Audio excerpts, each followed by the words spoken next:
Good afternoon. Thank you for joining us for today's Hunger Free Communities Network quarterly meeting. And we're so excited to have our guest speakers today, both coincidentally from Texas, the great state of Texas, and really looking forward to today's discussion.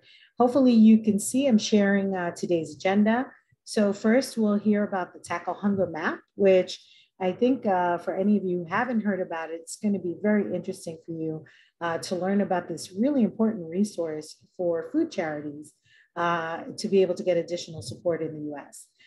So very excited about sharing that with you. And then we're going to hear from Texas Hunger Initiative and hear from you all, hopefully. Please tee up any announcements that you might have about the work that you're doing, any events, accomplishments you want to share, new reports, whatever it is, we definitely want to hear from you. And then we'll give you a little news from the Alliance.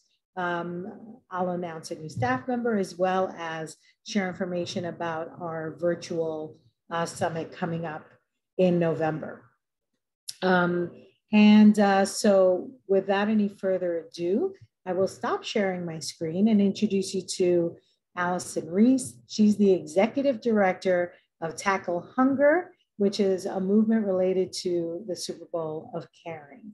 So I'm going to go ahead and stop sharing and invite you, Allison, to take over here.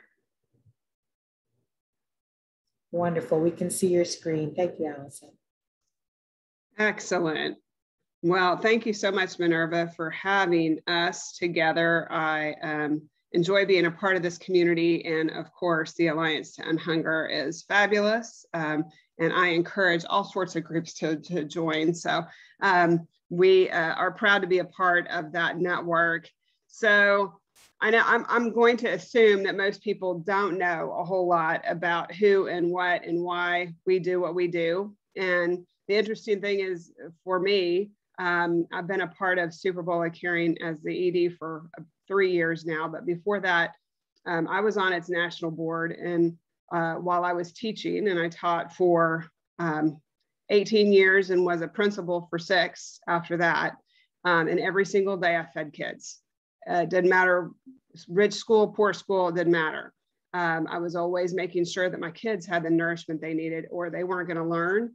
And I think you can probably all, I'm preaching to the choir here, you all understand that. And that's one of the reasons why we do what we do at Super Bowl of Caring and the Tackle Hunger movement, which is to encourage groups to participate in and be a part of a very simple yet very significant event that can take place anytime during any sporting events, but particularly in the football season.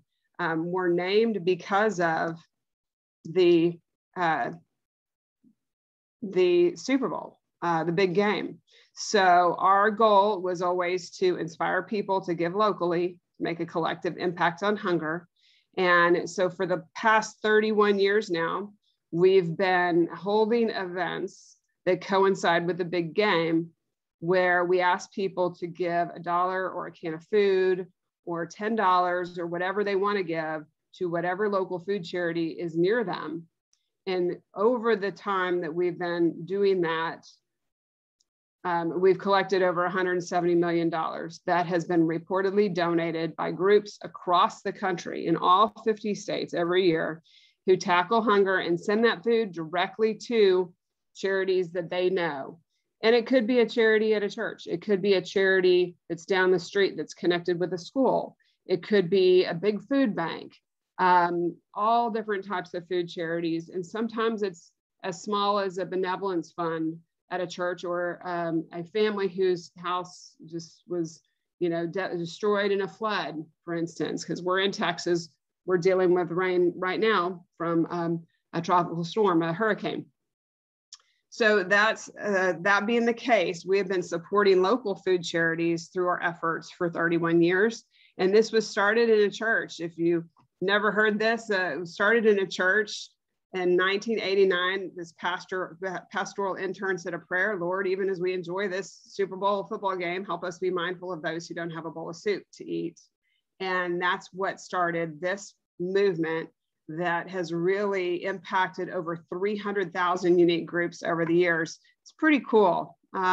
Everything stays local. So 100% of what happens stays in that local community. So we have lots of opportunities to participate. And I don't know if I have added something here. Anyway, all right. So I wanted to kind of explain to you what the Tackle Hunger Challenge is, what we're asking people to be a part of, and what we'd love for you to ask your constituents to be a part of. And that is this idea that what if everybody watching any game, particularly the Super Bowl, but any game, would just bring 1 can of food or $1 to your local food charity. So that's a very simple idea. Think about it this way, this collective impact piece. What if everyone walking into a football game just gave 1 jar of peanut butter? Okay. If I consider, I could go all the way up to the UT Arkansas game. There was 74,000 people at that. The average game, though, is about 12,500 for NCAA. So let's just go with that. That would be 12,500 jars of peanut butter. 1 jar can make about 15 sandwiches. So an average game would be close to 200,000 meals. There are close to 900 different football teams that are in college alone that play 10 games each. So that's close to 9,000 games a year. Already you're understanding collective impact.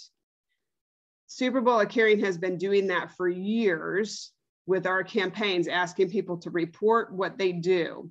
They call us on the phone. They go to our website and report their totals.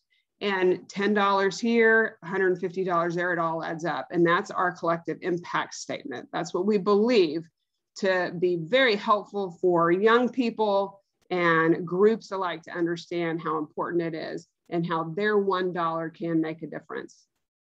So I wanted to share with you, Minerva mentioned our Tackle Hunger Map. That's our newest resource.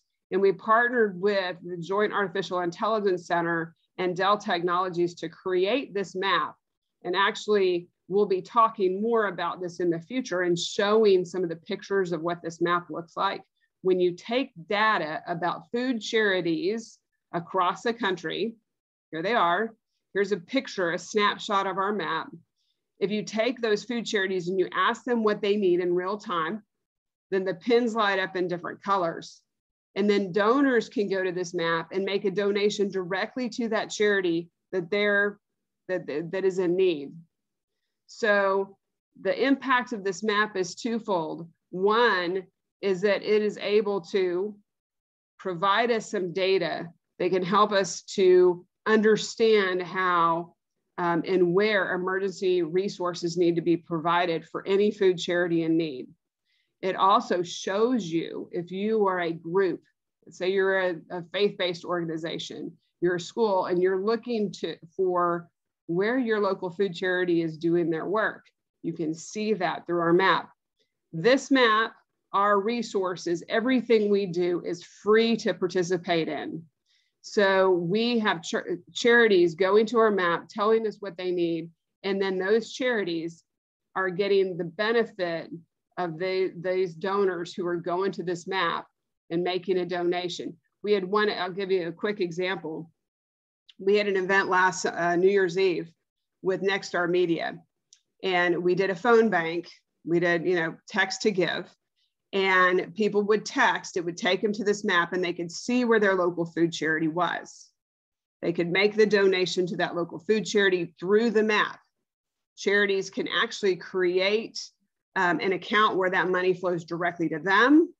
Or if they don't choose to do that, they can also have the money roll through us, Super Bowl of Caring, and then we write a check to them within 30 days. So we had this event with Nexstar Media, people calling in from 13 different markets across the West Coast. We were in Las Vegas for this. We get a call from Sunnyvale, California, and the guy on the end of the call says, "Can you tell me what my nearest food charity is?" And I asked him for a zip code, plugged it into our map, told him. And he says, "Well, I want to give that charity $25,000. And so that charity did absolutely nothing and yet got a significant gift because of something that we did, what other groups were doing to help them. And that's what we know. Food charities are way too busy and ideally, we don't want them to have to spend all their time trying to find the money and the resources to be able to feed people. That's just one example of many examples of just our initial use of the Tackle Hunger Map and how important it can be.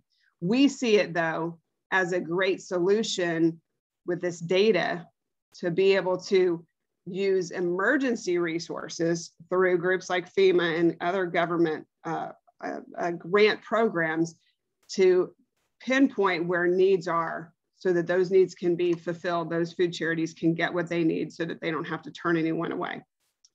So how can you be involved? Really simple. And we are in the process of getting prepared for Tackle Hunger Map Month, which is October. And Tackle Hunger Map will really we'll be ramping up our new portal where you can register and report your totals and our Tackle Hunger Map, of course.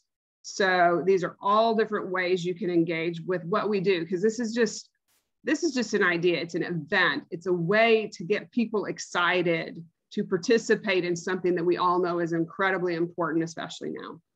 So tacklehunger.org, you can see all of those things. But we have resources that range from a playbook to about how, and posters about how to participate that you can print off and you can use. We've got all different kinds of lesson plans and skits and bulletin inserts for our faith groups. All of those you can download and print for free. And we work with the NFL alumni, so we have some resources from them as well. So I wanted to just make sure everyone was aware of what we do because we are a partner to all food charities and all groups. We just want people to use our idea to engage in this idea that, hey, $1 can make a difference because it all adds up. And we are a great example of that with $170 million that's been donated because of our mission to unite all communities to tackle hunger, because no one should go without soup in their bowl. So my contact info is there, but certainly you can find me through the Alliance. And again, my name is Allison, and I'm happy to be a part of this group. And let me know if you have any questions. We'd love for you to engage your constituents, your groups to understand what we offer. And again, we just want more people to do it. Thanks, Minerva. Thank you, Allison. And so please put your questions in the Q&A or raise your hands and I will unmute you so that you can ask your question live. And Allison, I know, well, first of all, just to all of the groups on the call, if you're not already part of the Tackle Hunger Map, you have to do it. There's just no, you may get out of nowhere a $25,000 check, right? But at the very least, you'll get more visibility and more donors, understanding who you are and what you do and what your needs are. Exactly. And we have groups, Minerva, like the refugee services. If you're feeding people, you can be on our map. So big, small, it doesn't matter. Right. Just, and you can do that through the map itself. That's at map.tacklehunger.org, but it's at tacklehunger.org.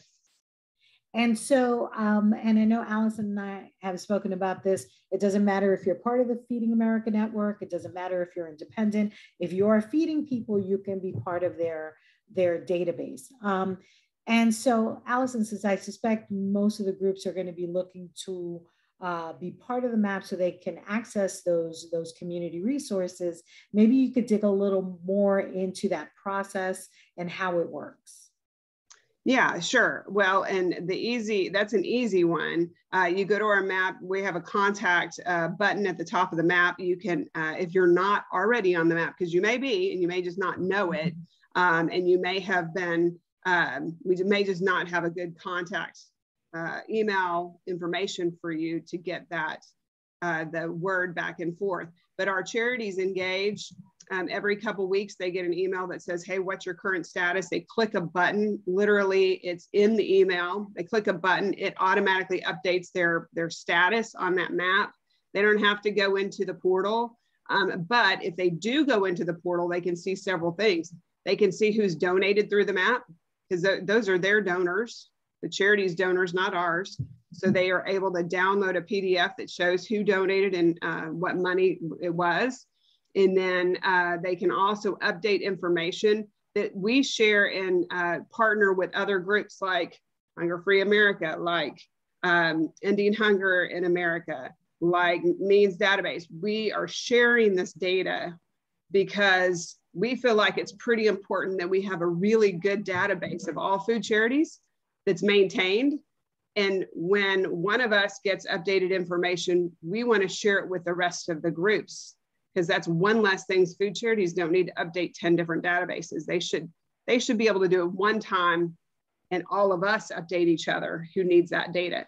So that's what we're working on with our partners who, and we have close to 30,000 food charities in our database at this point that are maintained and that we know are open. And then we have a AmeriCorps volunteer who that's her primary job, is to work on that. We have an email directly for charities that they can ask questions and get help. Can you talk a little bit about some of the existing partnerships that you have, and maybe some of the, I know you did some work around disaster relief for a hurricane last year, I believe. Maybe you can share that information. Yeah, for sure. So we work with the Joint Artificial Intelligence Center, which is part of the Department of Defense, and Dell Technologies. And they've created some dashboards using artificial intelligence to be able to link this data as a layer in, like I said, a dashboard that would maybe give better information about where specific needs are unmet for communities. One of the things they're starting to find, because Dell is actively maintaining these dashboards, whether or not the JAIC is engaged in using them at any moment or not, we have these dashboards that are available to look at food deserts. And that's something that I know Texas Hunger Initiative is concerned with, the rural communities. Most of the time we're finding that the rural communities and food deserts are coinciding.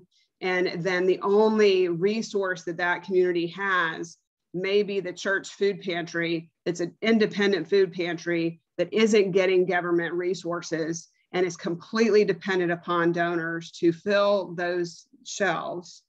And they don't have a very appropriate grocery store. We're talking Family Dollar kind of situation, or a 7-Eleven where they're getting their, where they're locally being able to get products. And we know that's not going to be healthy products. So those are some of the things that this map can start to help support potential conversations and solutions for, but certainly making sure that we've got all food charity, whether they're Feeding America affiliates or they're totally independent, they all need to be seen because they're all important, very important to this network that supports emergency food support. We know that's incredibly important, especially since COVID.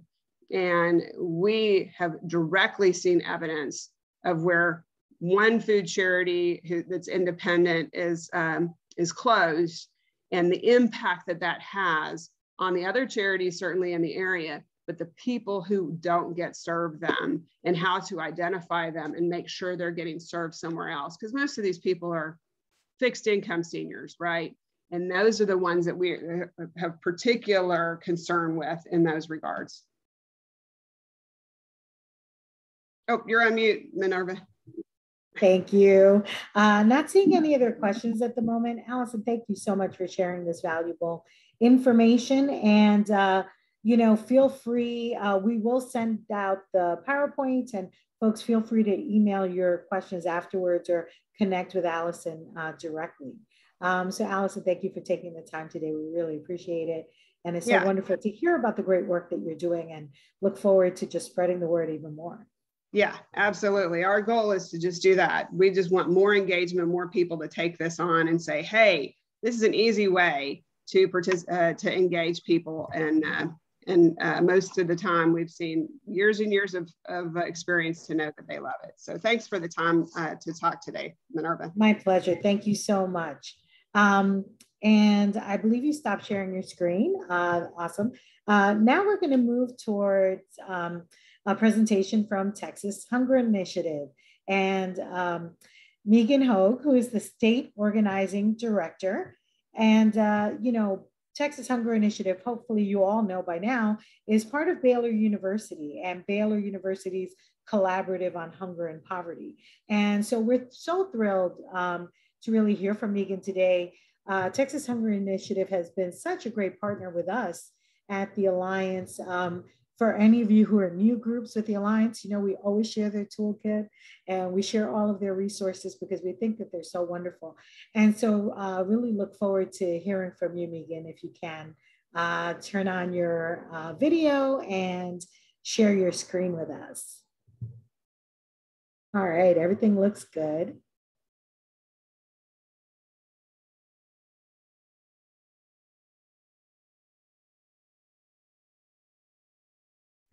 Okay, all right. I think Megan, were you going to turn on your video? Did I just get it? Okay. Oh, yes, there you go. There we are. Awesome. All right. Well, hello, everyone. Thanks for having me today. My name's Megan Hogue, and I'm really happy to be here. Again, I am with the Baylor University's Collaborative on Hunger and Poverty, and I am the statewide organizing director. I have been with the organization for about 8 years.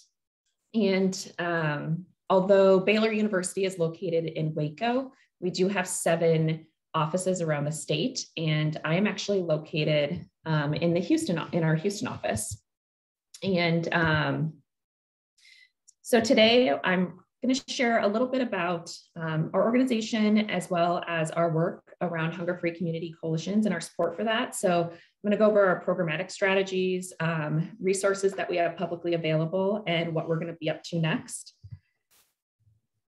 Bear with me here. There we go. Okay.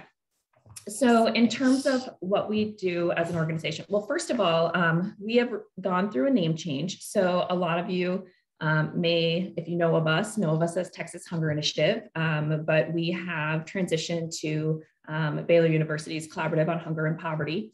And so we will be phasing out the THI name in the near future. So as an organization, we really look at 3 areas for us to be doing work in: research, policy, and practice. And so, you know, with research, we want to be developing strategies that are informed by data and evaluation, you know, making sure we're doing what works and adjusting our methods as we learn from them. And then also making our findings public and sharing data as we either collect it ourselves, that we can really be transparent in what we're finding. In terms of policy, we want to identify and create solutions because we know that food insecurity a lot of times is really, there's systemic issues of hunger that have to be changed through public policy. And so we want to look at the research and evaluation in our practice and think about how we can help contribute to solutions that may occur in the policy space. And then in terms of practice, this is really where our team is on the ground working alongside communities. And so hunger-free community coalitions is one of the ways we do that. We do a lot of work on child nutrition programs. Meals to You was a pilot project we did and then expanded during the pandemic. And then also working on helping communities develop plans around SNAP, increasing SNAP access. To learn more about just our organization in general, you can visit texashunger.org. So again, today, just going over coalitions, hunger-free community coalitions. And so really for us, you know, we serve and support coalitions across Texas that are involved in developing local collaborative solutions to hunger alongside community leaders. So we really believe that hunger-free community coalitions bring people together to build collective responses to food insecurity, and that, you know, you can see kind of the list of things here. I won't go through all of them, but coalitions really look and they start in different ways, and they can really look different by community. And so we have identified some things that can kind of translate across coalitions, but also understanding and realizing that we have to meet communities and coalitions where they are and how we're supporting them. So I just want to give a little bit of a history around our efforts in this area, because we've been working in this area for a while now, but also not a long time. So really our organization launched in 2009 as the Texas Hunger Initiative. So in those early years, we had AmeriCorps Vistas. We didn't have any dedicated staff working to support coalitions outside of AmeriCorps Vistas. And so at that time, the language we used for a hunger-free community coalition was a food planning association. Kind of a strange name, kind of cumbersome, doesn't really give a great idea of what that is. We always had questions, what is a food planning association? So, so that was really early on. We had some really awesome vistas that ended up coming on as staff later on that helped build some of the initial coalitions that we worked with. Fast forward to 2015, we had a little bit of funding to do a really early version of a toolkit. And it was really pretty basic, but really our first kind of go at that. And we did a small cohort at that time of a couple coalitions that were really just at the beginning stages of developing. And they had kind of monthly educational kind of training meetings, check-ins with a staff person at that time. And then we were able in 2016 to redesign our toolkit. And this is the first time that we actually had dedicated funding to for a staff person internally to actually lead some strategy around our coalition work. And so at that time, excuse me, we created a strategic planning work group. And that work group really helped us, you know, check in with all our team, everybody that's had been doing coalition work, and go through a process to really think about what should we be doing, what could we be doing, where do we want to go with this programmatic work. And at that time, that's when we really identified that we wanted to use the Hunger-Free Community Coalition language to mirror, you know, language that the Alliance was using and that has been used in federal legislation. We really thought that was the best step forward to align that language. So moving to 2017, this is the first time we have had, once we've gone through that strategic planning, other than our initial vistas really early on, this is our first like big Vista project where we were able to have vistas in offices across the state working to support coalitions. And at that time, we also drafted our, sorry, I got my daughter here with me. That looks lovely, wonderful. Their school is closed today. We had a tropical storm come through. So she's here with me today. So let's see, so our strategic plans, we crafted that. And we then transitioned to having an internal advisory group that really supported implementation of that strategic plan. And that advisory group still exists today. So we work very collaboratively as well, internally as a team, as we go forth and make decisions and come up with strategy and really work to, you know, figure out where we're going and implement those things.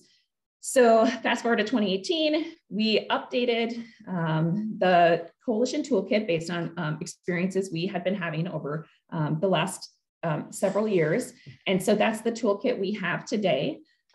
We also launched our network of hunger-free community coalitions. We launched our first website, a newsletter, and then we also did another cohort. So this cohort was 5 coalitions across Texas. The coalitions were really, for this cohort, it was mostly smaller to medium-sized communities, more rural communities across Texas that were really in the beginning development phases of being a coalition.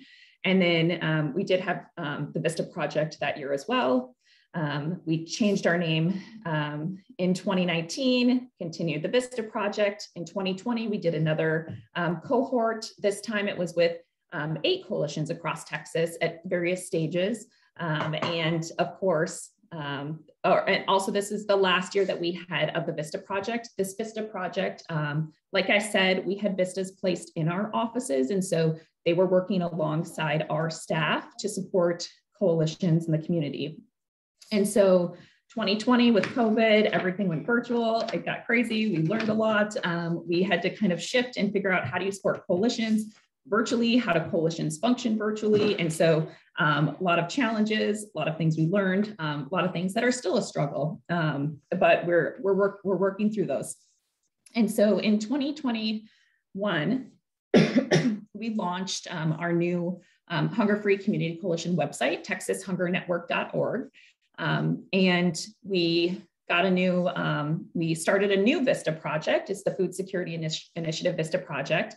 And the really exciting thing about this new project is that we really wanted to do it a little differently than we had in the past. So instead of having the VISTAs be placed in our offices, supervised by our staff, we wanted to place VISTAs in coalitions.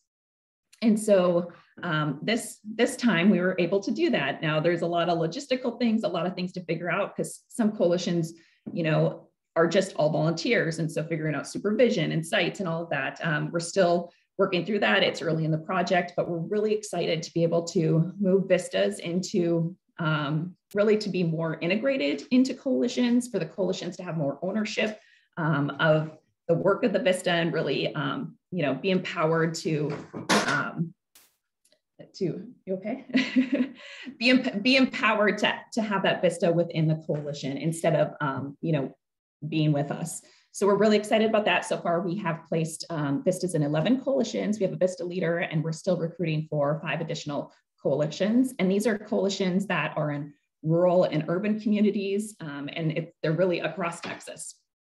And then as an organization, we currently support 23 coalitions across Texas, our staff do. And then we have initiated the launch of 12 coalitions. And we have provided backbone, or we currently provide backbone or coordination support for 6 of those. So moving into our programmatic strategies. So I really broke it down into 3 areas. One is expertise and capacity building, resource development, and then feedback and evaluation. So in terms of expertise and capacity building support strategies, we have in some of our staff actually backbone coalitions. It is very time intensive and it takes a lot of staff time, and we don't have enough staff to be able to backbone all coalitions, right? And so part of our strategic planning and thinking about how do we really support coalitions and make it sustainable and make sure that we can really expand the number of coalitions that we can support. We really broke down into some different ways that we can do that. And so in some instances, we are initiating new coalitions. Other times it's folks just come to us for some consulting support as they're starting a new coalition. Backbone support, like I said, we do that in some cases, but that's not always sustainable and feasible. And so we also kind of fill that role of consulting expert leadership. So we may serve on a leadership team, on boards, we may be active participants in the coalition. We've also done the development cohorts, which are really to try to connect coalitions together to learn from one another and then learn from our team as well. And then the FSI VISTA program. So really trying to build capacity within coalitions. And so in terms of our resource development support strategy, one of the big things we did is really to build out our network here, because as we were working with coalitions, we kept getting a lot of the same questions, or they would want to know something. And so they would have to connect to us. I'd have to connect to my colleague in Lubbock and say, do you know anything about this? And wait for him to get back to me. And then we'd have to connect the people in the coalition. So we wanted to find ways to really try to break down some of those barriers and make it easier for coalition leaders to connect directly to one another, to have a better sense of what each other are doing. And so for our network, we currently have 20 coalitions, and we have just a couple criteria for the network. So one of the criteria is that hunger or healthy food access is a priority. It does not have to be the main goal of the coalition, but it does need to be one of the top priorities. That they're action oriented, and it's not just a meeting, a networking meeting, but they are either taking action or they are in a process of planning to take action. And then we really want to see that they're multi-organizational in leadership and participation. So we don't want, we want to try to keep groups that are similar to connect with groups that are similar. And so as we built out the network, one of the things that we also have really focused on is like, how do we develop documents and resources that are useful, that are practical, and are really easy for someone to pick up who is a volunteer trying to build a coalition, right? And so that is one of our goals, is to continue to develop resources and toolkits, those kind of things that coalitions can really use. And then on top of that, one of our other goals is to help coalitions develop processes or tools, documents that then we can share with other coalitions. So we find that coalitions can kind of, move to action quicker, make decisions quicker if they have examples of things to look at to help in that decision-making process. And so let's see. How am I doing on time, Minerva? I'll do a quick time check, but I think you're doing great. Yeah, you're doing very good. So let me see if I can share this real quick. Let's see, how do I, okay, can you all see that? I just switched, so this is our website.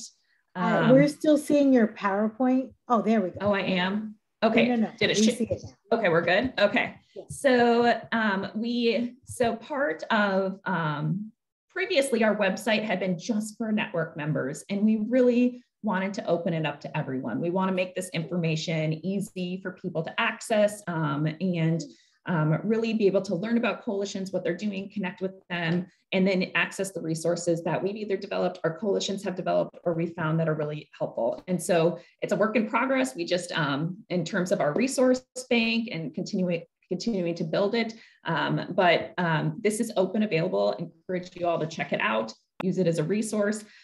We have events that we post, and most of them so far are free, are really low cost and virtual. So check those out. What's really exciting is that we were able to create a page for all of our network coalitions. So you can see here a map of all of the coalitions in the network. If you hover over them, you can see what their action teams are. So if you just want to get a brief view of what they're working on, you can see, Sun City Hunger Relief out in El Paso is, has a food providers team, impact team, advocacy, transformation team, and access team. If you want to know more about them, you can click on it and find out a little bit more. Now I'm not, let's see, here's Sun City. So they each have their own webpage now. So you can see their vision. We have information on their leadership structure. If they have a coalition coordinator, some projects they have, you can see what their action teams are, some information about it. If they have developed a resource through their coalition and we have it posted in our resource bank, you can find that here. We also try to do highlight stories of projects the coalitions are doing, so you can find those here as well.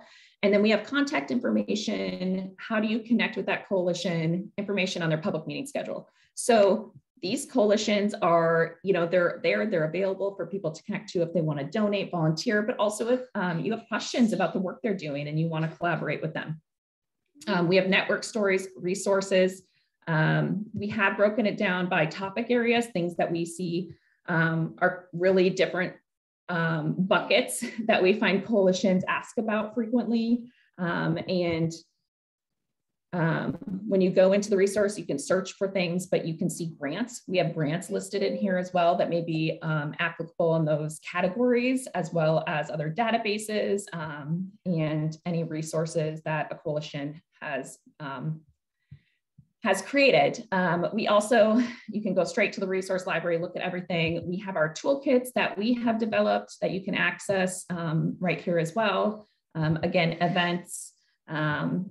So we also, if you have any events, you can submit those to us for us to share with our network. And it's really far down, but but there is a submit a resource.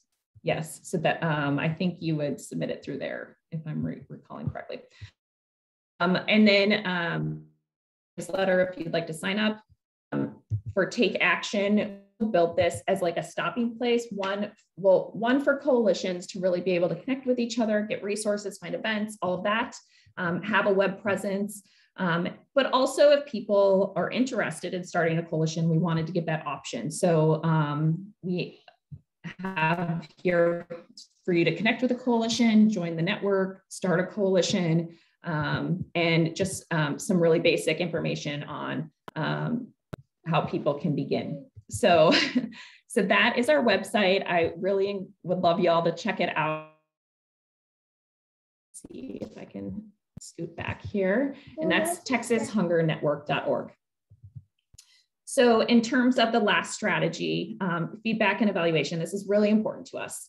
And so we do this in a few different ways, informally and formally, right? So informally, our team is working with coalitions on a regular basis. And so we hear things, we talk about it, we share it, we think about what would be useful. And so that's really important to us to have that level of feedback and communication ongoing. But we really have we've incorporated some formal strategies. So we use Qualtrics for online surveys. We've done that with our development cohorts. We have done in-person or over the phone interviews. We started doing an annual survey pre-COVID, but once COVID hit, we kind of shifted and did a couple special things to support coalitions. And so we did do some surveys that were specific around COVID. And now and so the results of those surveys, we have taken their feedback and we have used it to shift and guide the things that we do programmatically. And then right now we are reassessing our strategies and processes because we really want to improve our, survey interview process to make sure that we're really evaluating the way that we should be in addition to getting the feedback that we want from coalitions. So up next for us, we are looking to really look at our toolkit and think about, is this where it needs to be? This was done in 2018. I think it's a really great toolkit, but we've already identified places within it that could be improved and adjusted. We want to really make sure we're looking at it from a race equity lens and incorporating those things better into our toolkit. And so we have some ideas about maybe some adjustments to that or some kind of one-off tools that would also work really nicely with it. So that'll be coming up. We are looking at opportunities to develop online learning modules or trainings. We've done our cohorts a few times now, and some of the about frequently, we get asked to talk about over and over again. And so we're trying to think of how can we really do better ways of like taking some of this knowledge, making really easy, accessible trainings. And then we do want to build out a mini grant program for our network coalitions. So for some coalitions, $500, $1,000 could make a really big difference in a project they want to do. And so we want to build up a funding pool so that we can start giving that out to our coalitions. And then, like I mentioned before, we want to continue working to strengthen our internal tracking and evaluation and really make sure that is exactly where we need it to be for this time. So that is my really quick, brief rundown of what we're doing. Again, my name is Megan, and you can reach me at megan_hogue@baylor.edu. And thank you. Can I show them this? Megan, thank you so much. That was wonderful. So please, if you have any questions, you can raise your hands and I can unmute you, or you can put your questions in the Q&A. But while we're waiting to see if anyone has questions, Megan, I was just so excited to see about all of the things that are upcoming. We know we've looked to you all for your leadership in this area. So I'm very excited to hear about developing the training modules and really look forward to utilizing that resource and to sharing it with the rest of the network more widely. So thank you for that. And maybe you can do this presentation again at our upcoming summit, which I'll talk about in a minute. Because I think this is like really powerful just to show people an example of what you're doing statewide that can be replicated in other states. So thank you. Absolutely. All right, I'm not seeing any questions at the moment, but we can always follow up via email if anyone has questions. Oh, wait a minute, someone just dropped a question there. Thank you for the overview and all of the great things. Can you comment at a general level about where the funding is to drive this kind of work came from? Yeah, great question. So funding, that's always the big one, right? So as showing you our timeline and our history, we didn't really have funding early on. Like we had some funding really early on for vistas that allowed us to kind of get that started.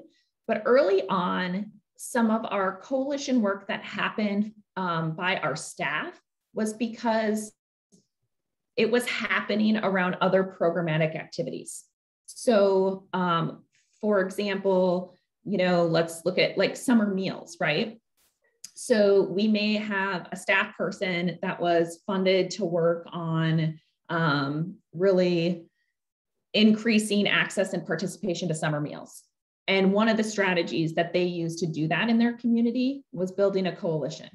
And so we were doing that around our other work and helping, to do that in communities. And so we weren't really funded early on. And a lot of people have a hard time funding that type of work, right?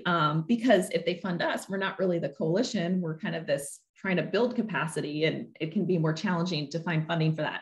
So as over time, as we were incorporating coalition building into our other programmatic work, eventually we were able to get first Vista project, which was through New York City Coalition Against Hunger at NICA, which is now Hunger Free America. Hunger Free America, yes.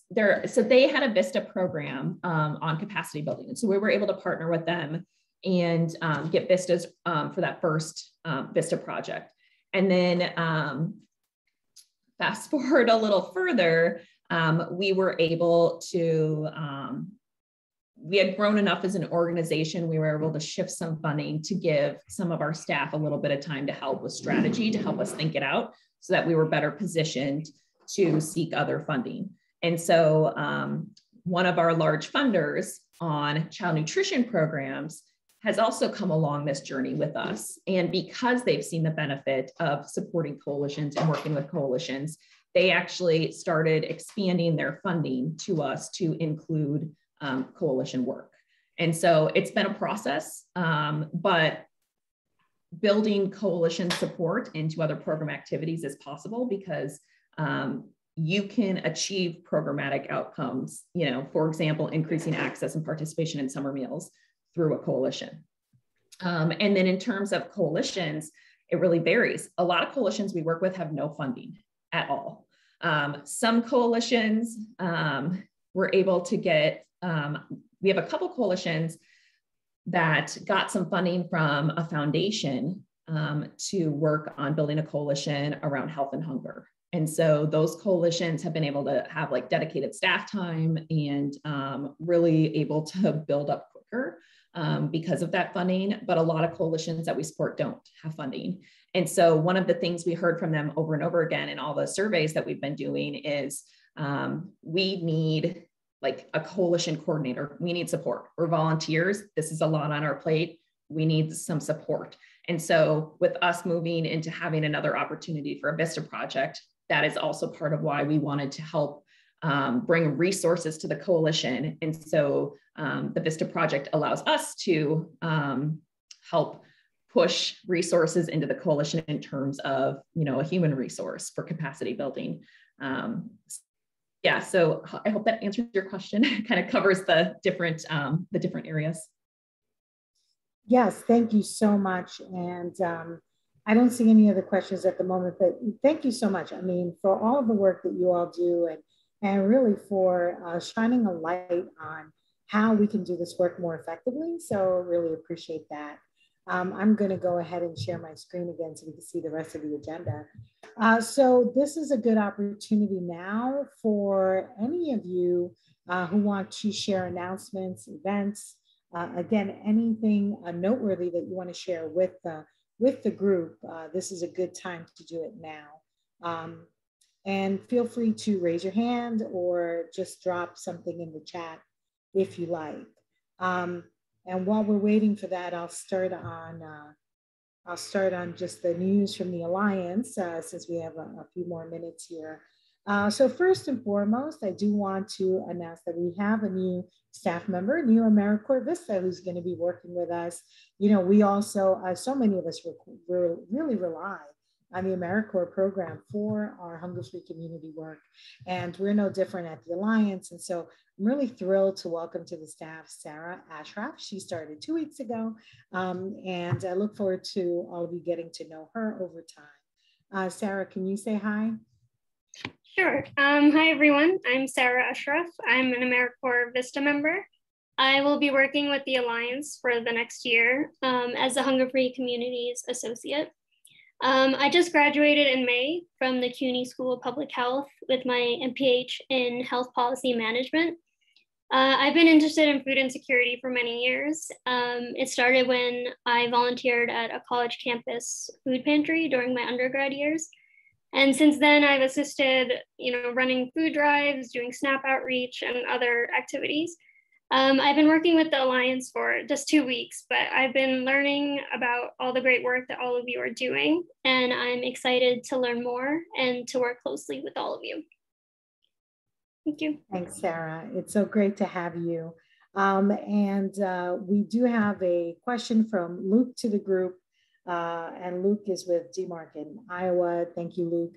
Wondering if anyone is seeing in their states that have lifted emergency allotments for SNAP, seeing increases at food pantries as people have lost access to the maximum benefits offered. So let's just open the floor for that question. If anyone wants to answer directly, feel free to raise your hand and I'm happy to unmute you, or you can drop a response in the chat for Luke.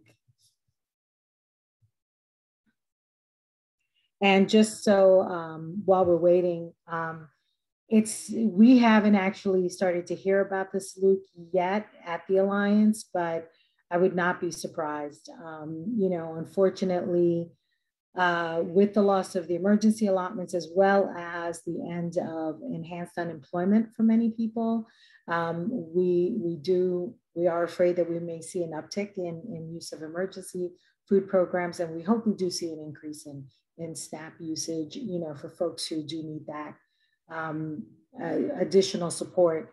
But it's something that we can certainly, we look forward to addressing at our conference in November, and so which I'll just mention now, since I don't see anyone responding to that particular question. But thank you for the question, Luke. And it is the type of thing that we do like to explore at our conference. So we are going to be having our Hunger-Free Communities Conference again this year. The summit will be November 3rd and 4th, and the registration is now open. So I'll attach the registration link in the follow-up email. We're so excited. Last year we did our first virtual event and we had about 350 participants live, but over 800 people registered and have viewed the archived material on our website. And so, obviously the benefits of a virtual environment are we can bring this to you at much lower cost. This year we are charging $25. But I also don't want that to be a barrier, since we know so many of your groups are completely volunteer run. If you find that to be a barrier, please let me know, because anyone who's part of this network, we want to make sure that you're able to participate in the conference. But we believe that $25 fee is very reasonable if you can manage it. And so the conference will be November 3rd and 4th. We're putting together a fabulous agenda at the moment, and we will be featuring many of our colleagues here on the call, talking about the work that they're doing. And really, we want to explore what is working at the community level and what are hunger-free community groups doing to impact hunger in their communities, and how can we then share those lessons out across the country so other communities can take advantage of what they're doing and replicate some of that work. So feel free to email me if you have any ideas about content. We did put out a call for workshop proposals that were due on Friday. If you missed it and you really want to submit a proposal, please reach out to me. There's still an opportunity as we're shaping the agenda. And let us know the innovative work that you're doing, about the partnerships you have. We're really excited to share that information at our conference.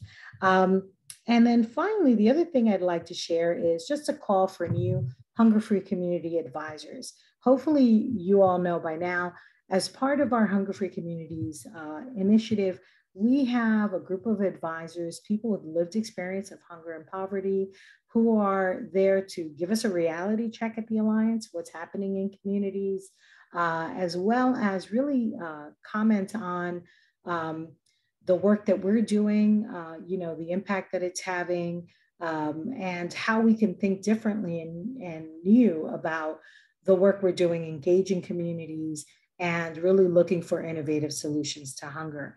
And so these advisors, they come through our Hunger-Free Communities network. So we've gotten advisors who are part of groups like Hunger-Free Colorado, for example, but also through our Alliance member organizations.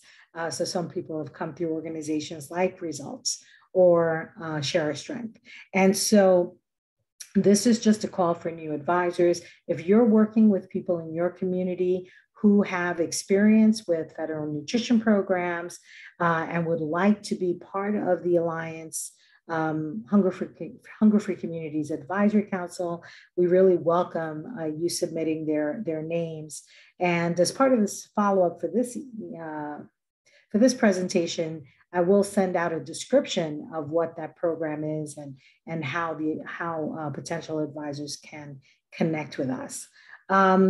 So I think that's all we have for today. Really want to thank our presenters, Allison and Megan, as well as thank all of you for joining us today, and we'll be following up via email. So thank you all very much and have a good day.